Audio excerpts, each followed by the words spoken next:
refait la prédique, une courte vidéo qui revient sur la prédication du dimanche pour aller un peu plus loin dans son appropriation.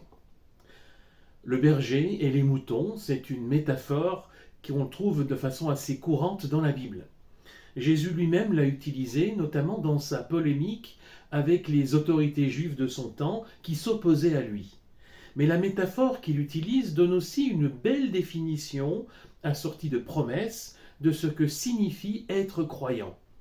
On le voit en particulier dans les versets 27 et 28 du chapitre 10 de l'évangile de Jean, qui a été l'objet de la prédication ce dimanche, lorsque Jésus dit « Mes moutons écoutent ma voix, je les connais et ils me suivent.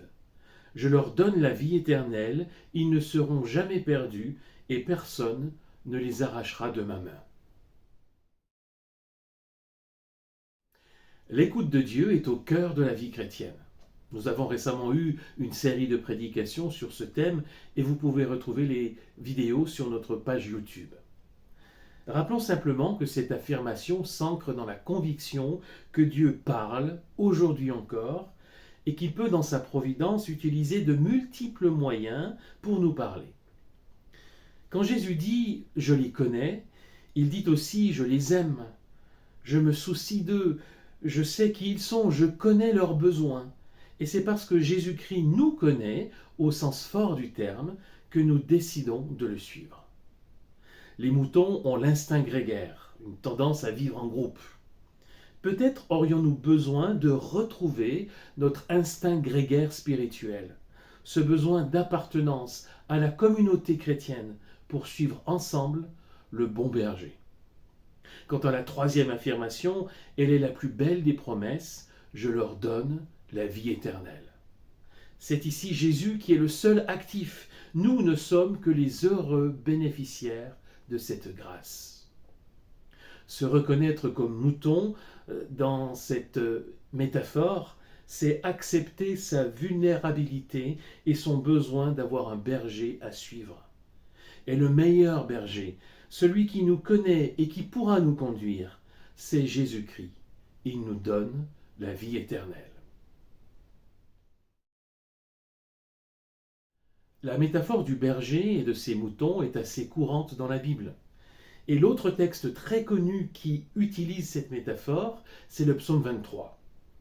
Pour aller un peu plus loin dans l'appropriation de la prédication, il peut être intéressant de relire ce psaume 23 à la lumière de Jean 10. C'est un petit exercice que je vous invite à faire. Dans Jean 10, c'est Jésus qui se décrit lui-même comme berger et nous invite à être les moutons de son troupeau. Dans le psaume 23, c'est le mouton qui s'exprime. Autrement dit, c'est une prière du croyant qui s'adresse à Dieu comme son berger. Relisez ce psaume 23 et pensez à Jésus comme berger. Demandez-vous en quoi la personne, l'œuvre ou les promesses de Jésus éclairent d'un jour nouveau chacune des affirmations de ce psaume. Je vous encourage à faire ce petit exercice après le visionnage de cette vidéo. Seigneur, je veux me reconnaître devant toi comme un mouton, vulnérable et ayant besoin d'un berger. Je veux te choisir et confirmer chaque jour mon choix de te suivre, de te reconnaître comme berger. Je veux me réjouir de tes promesses et de la vie éternelle que tu me donnes. Rends-moi attentif à ta voix, renouvelle ma confiance en toi pour continuer à te suivre, affermis mon espérance dans l'attente du plein accomplissement de tes promesses. Amen.